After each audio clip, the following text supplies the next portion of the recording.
Welcome to Allie's Attic, where you never know what kind of surprise you'll find in my attic. I'm your host, Allie, and today my surprise is a band that has a fantabulous blend of indie rock sounds and also serves up a lyrical message that is both upbeat and encouraging. From the Reverent Cavaliers, please say hello to Rick Hammond. Hello, Rick. Hello, Allie. How are you doing today? I am doing great. How are you? I'm doing well. Now, I've heard you. I love your music. I absolutely love it. I could listen to it all day. Um, Now, it is very upbeat and encouraging, which I really like. But you also have messages in there, which is also something that I find very important when you're a songwriter. But first off, Rick, tell me your story. Like, how old were you when you decided, you know what, I want to be a musician? Um, Goodness, that goes back a ways, but I do remember seeing. I think they broadcast the Mickey Mouse Club back in the day, and I would watch the little kid on there. I don't even remember his name. It was a rebroadcast from the '50s. The little kid would play drums on it, and I thought, man, playing drums, that's really cool. So I started trying to play drums. I believe I was in about the fourth or fifth grade at school. And we had our first school concert, and I remember someone yelling, "Go Rick," from the audience. And from that point on, I was like, okay, this is what I really want to be doing here. This is really, I've heard it said,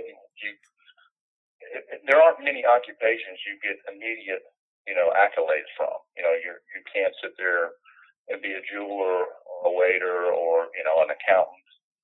And you got somebody standing behind you go, way to go, that's great. Yeah, I can't imagine So accountants have that. That's actually that kind of really, started. yeah, that would start me off too. And I mean, you get instant accolades. Correct. So I took drums for a while and played at school, marching band, concert band, that kind of thing. Didn't really get onto the kit. I was pretty much, one of the snare drummers. But after a while, I kind of realized, you know what, I'm a decent drummer, but I'm just not going to be a standout drummer. And I began getting interested in guitar when I was probably about 14-ish, 15 years, maybe 13, somewhere in there. And I took that for a few years as well. And I remember going to my 10th grade marching band. We were doing field rehearsals for a marching band, and I told my band leader that I had to go leave and go to my guitar lesson. And he frustratingly said, "Well, you need to make a decision. You're going to play drums or guitar?" And I said, "Oh, guitar. I'm out of here. You have a good one." Catch you later. And I haven't looked back since. So that has been a real, I don't know, I've found that being able to songwrite and do that kind of stuff and learning that, initially it was just learning guitar and hoping I could be somebody's Joe Perry or Eddie Van Halen or whatever, you might be a side man to. But so growing into that was really, I just found a lot of gratification because you've got so many areas where you've got fellow musicians that you get feedback from and encouragement. And, it's just really fun to perform with your buds and write and things like that. So that kind of drew me to it initially. And then, of course, anytime you get outside folks, just the general public giving you a thumbs up on what you're doing, it's, again, more fuel. Yeah. But, I get personal gratification out of writing songs and all kind of things. So there's really a lot of levels of benefit to it, so to speak. Definitely. Now, the Reverend Cavaliers consists of you, your wife, Trish, and your nephew, Dustin Briones. Did I say his name right? Briones. Briones. Okay. When did you guys join, like all blend together and decide that you were going to become the Reverend Cavaliers? Well, that's a great question. I have been playing since my early youth, late teens, I guess, with my younger brother. And we grew up in South Carolina playing bar bands, cover bands, hard rock stuff, and moved to Los Angeles in our mid-20s.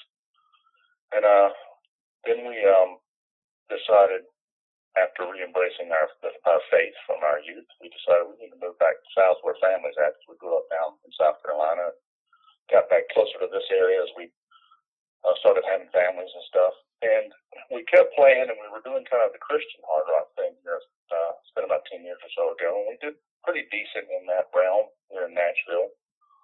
Um, but he decided it was just too much for him. He's a stay-at-home dad. They had adopted some children, and it just became too much for him. So I was left standing knowing, gee, now, years of playing together closely with a family member, not knowing, wow, he's my songwriter. We were co-lead vocalists, guitar players, did all of that together. And I was kind of like, oh, I'm a little bit hamstrung here because he would sing 50% of the material or sing harmony on it, right? Mm-hmm.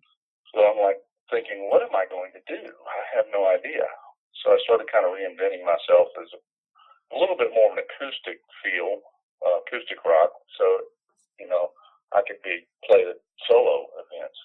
Well, my wife and I had been singing at church for years, and all of a sudden I kind of realized she's actually pretty good. Maybe she'll consider singing along with me, which she did. We knew our nephew had been playing drums since he was a kid, and just an incredible player. And he was living in a small town in Georgia. We said, move to the big city of Nashville and come join us. So after a year or so of coaching, he finally came up, and there you have it. That's the formation of it. Well, that's cool. And I love that you're in Nashville. That's one of I want to go so bad. You have no idea. I'm going to get there one day.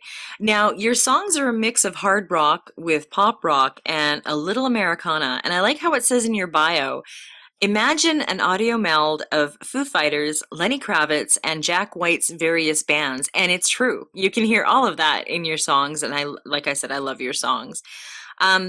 What made you decide to go that way? After the Christian rock, especially. The wife and the nephew. They Ah. said, what you're doing acoustically is fun, but we want to rock.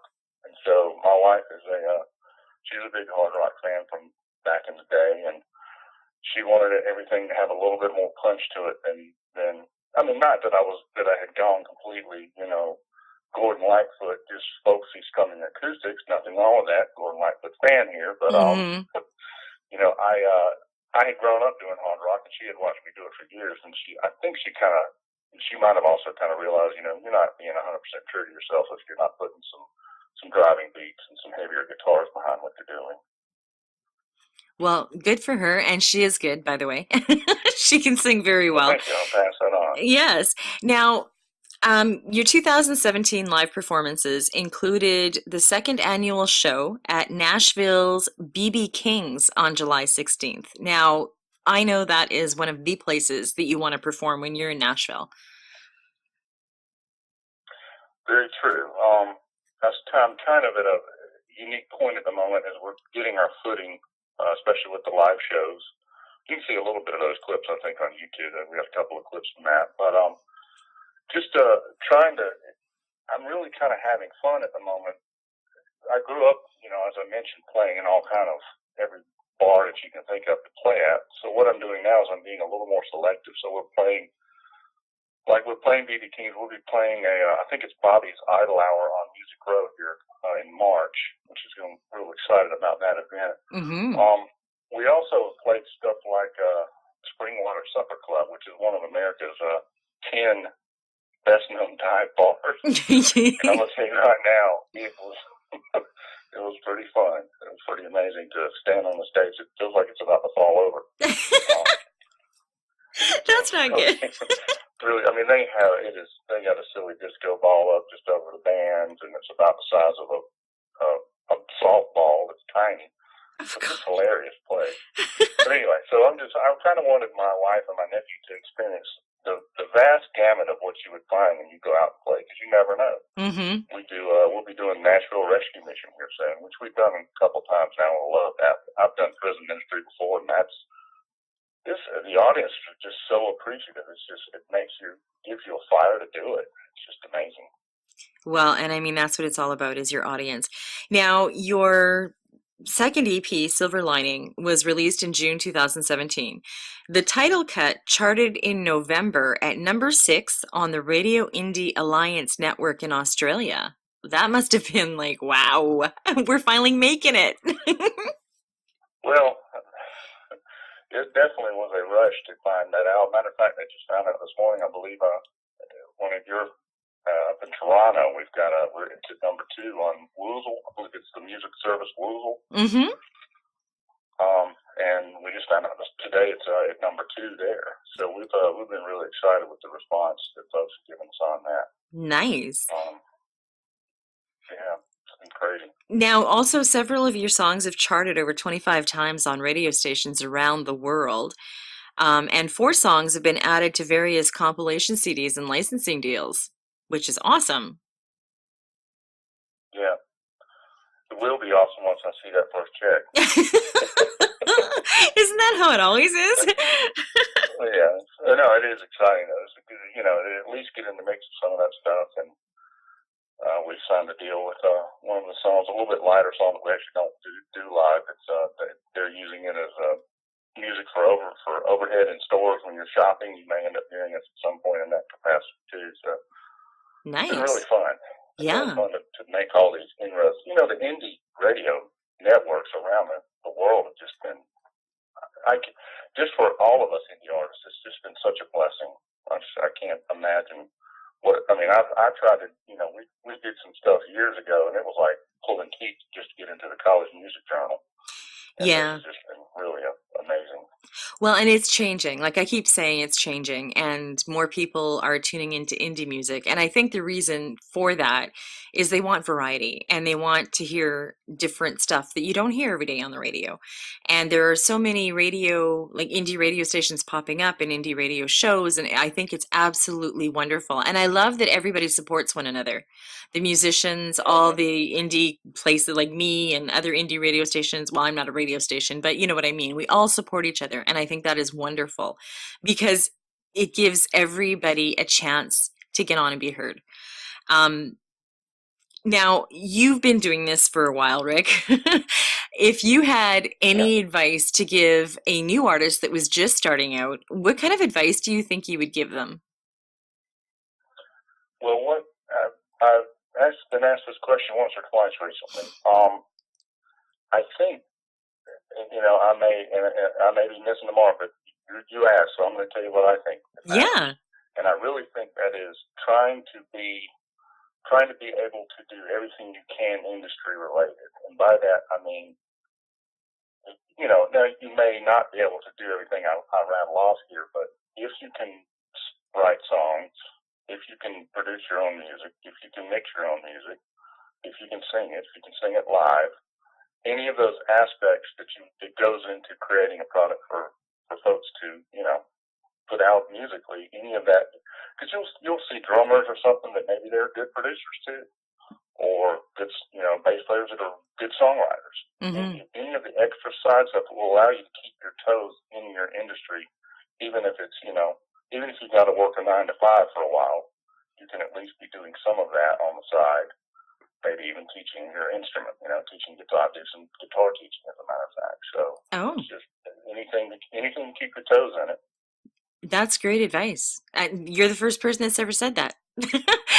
That is great advice because you want to do that. Now, what 2 songs are we going to hear from you? I believe we're going to go with I've Got to Tell You, which my lovely wife sings, Miss Trish, and then it'll be, funny enough, Chattanooga, Tennessee, which is a song we were working on recently that had a totally different set of lyrics that we did not like, and I said, well, I'm just going to write about meeting you then, dear, and the song is actually about her. Funny, it's not a tender ballad, it's a upbeat hard rocker. Yeah.